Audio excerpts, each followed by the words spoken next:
Welcome to TradersArmy.com, defending your right to build wealth and preserve capital for generations to come.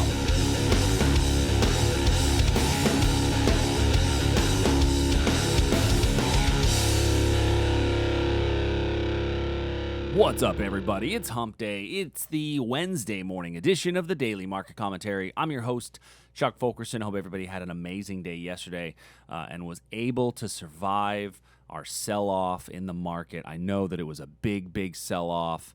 You know, whenever you go down about 10 points in the S&P, people lose their minds. It's so funny how many market pictures I read yesterday that talked about how futures are sharply lower and the market was selling off, and we're up 14 points today. So amazing how that happens.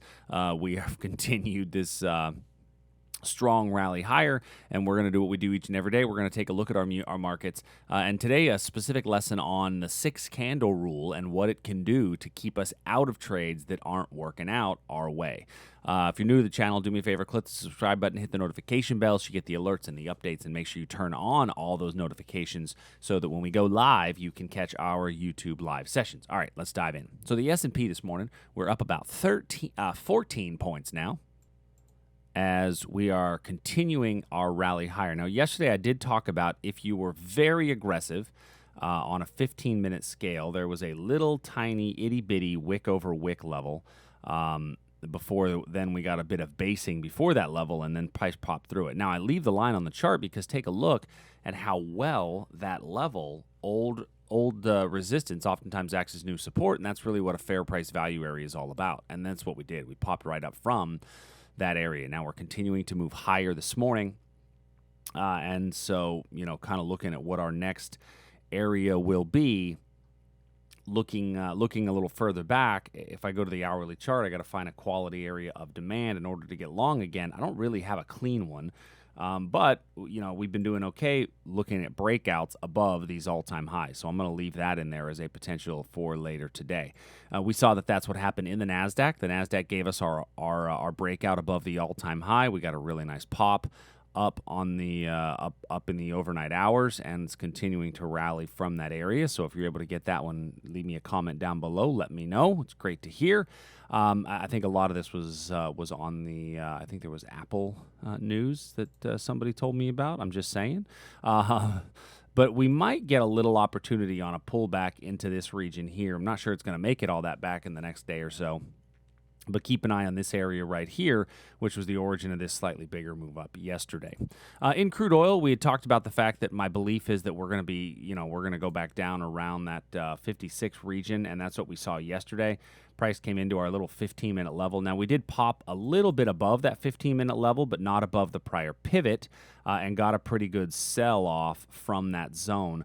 We got an initial move away. Now, this is really, let's talk about your 6 candle rule, right? So if you did get in on the first entry, 1, 2, 3, 4, 5, 6 candles later, price really hadn't done a whole lot, allowing you to move your stop to break even, and then it came back up and hit the pivot just above before then getting you to sell off. So leave me a comment down below. Let me know how you traded that. Did you catch this and then get out at the 6 candle?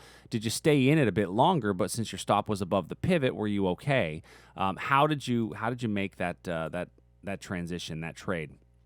Now, interestingly enough, today we are bouncing off of this little area of demand right here. I'll be interested to see if we get a breakdown below this level later today. So I'm going to put a line here as a potential breakdown scenario. If we get some basing inside this region, then it sets up for a nice breakdown.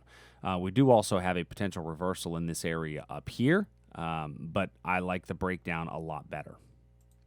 In the gold markets, if you took that iron condor that we had in gold, then it's running exactly the way you want it to run at this point. I would say I'm a little bit more concerned about the downside of this now that we've put in on the hourly chart some lower swing lows and lower swing highs on our 4-hour. We're still very much entrenched in our sideways price action, but it is definitely moving towards that lower part. So if you're in that iron condor, just be aware of where that is. You still may be just fine on your bear call spread up here at the top, but the bull put spread is giving you a bit more weakness, especially since we had this pretty steep. You know, it's only one candle, but it really kind of got rid of this upward trending direction here. So just keep that in mind.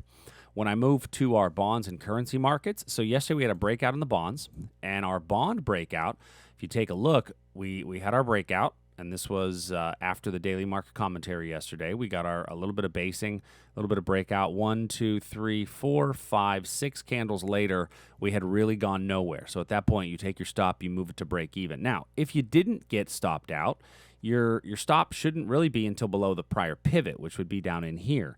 So you're still in the position if you chose not to use the 6-candle rule, but it's a significantly weaker trade at this point.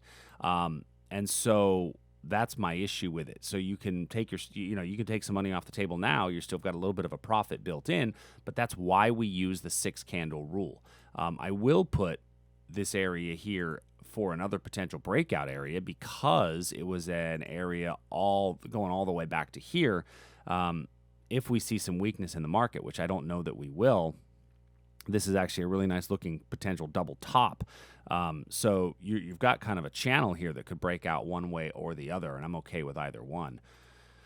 Looking at the Aussie, so inside of the Aussie, we continued our down move as prices continued their fall to the downside. Going to my 4-hour chart, our trend is continuing to drop.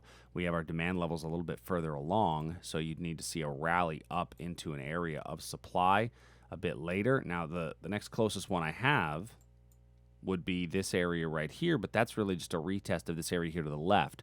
So I've got to go a bit higher, which would take me all the way to here as my next decent supply level that's worth leaning on. So I'm not in love with any of those, and I think that you'd be better off, if you go to a 15-minute chart, you've got a decent little area right here that might be worth it, that might be a better opportunity. But once again, 15-minute charts are always lower probability. Looking at the euro, we came so close to getting our euro level filled, and then price just moved away. I say so close. It wasn't even actually all that close. But it was enough that it can be frustrating not to get your order filled. There's some buying pressure down in here, but let's see if we break down from this region as our 4-hour is showing that we're in a downward trend and there's some strength in the American dollar. Canadian dollar, another one. We finally got our breakout last night. I got a text from one of our members last night. He said, "Hey, did we finally get our Canadian dollar breakout?" And I said, "Yes, we did, finally."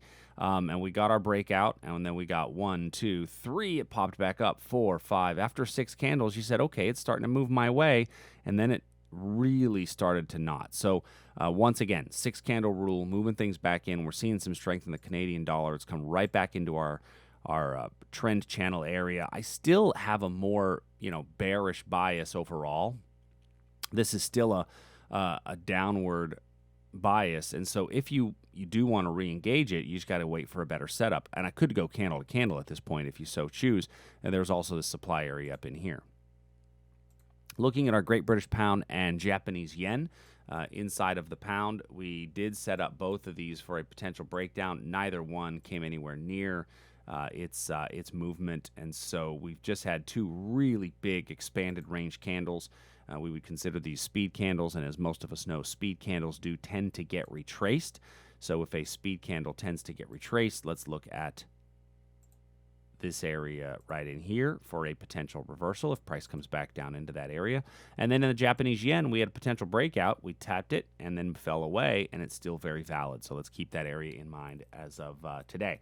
So a fair amount of trades that made entry, didn't really do a whole lot, and gave us an opportunity. Our best trade yesterday was probably the NQ breakout, and then crude oil, moving that way. But other than that, that's all I have for today. If you got any questions, please send us an email, support@tradersarmy.com.